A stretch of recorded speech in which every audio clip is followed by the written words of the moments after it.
Hello everyone, welcome to Soma's cake shade.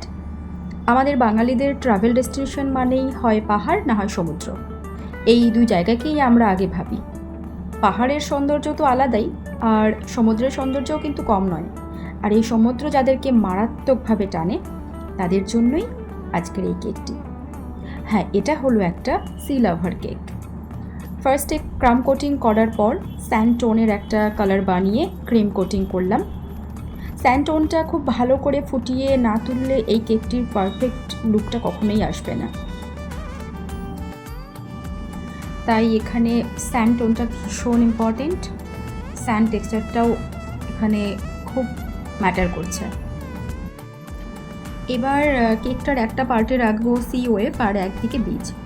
তো সেভাবে ওয়েভটাকে ready করলাম। ওয়েভিংটা কিন্তু সম্পূর্ণ হাতের খেলা, পেইন্টিং যেভাবে করি ঠিক সেভাবেই।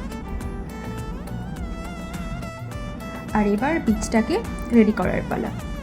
স্যান্ড টেক্সচারটা রেডি করলাম, আর কিছু ফন্ডেন্ট টপার্স আমি আগে থেকে বানিয়ে রেখেছিলাম, যেমন একটা বিচ চেয়ার, টাওয়েল, আর অবশ্যই সানলাইটের জন্য একটা সানগ্লাস, আর কিউট একটা স্লিপার, আর রইল স্টারফিশ, স্নেইল, ওয়েস্টার, যেগুলো ছাড়া কিন্তু সমুদ্র বেমানান।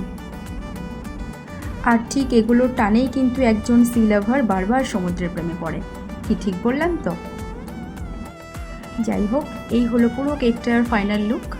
কেমন হয়েছে অবশ্যই জানাবেন। Thank you very much. Tata.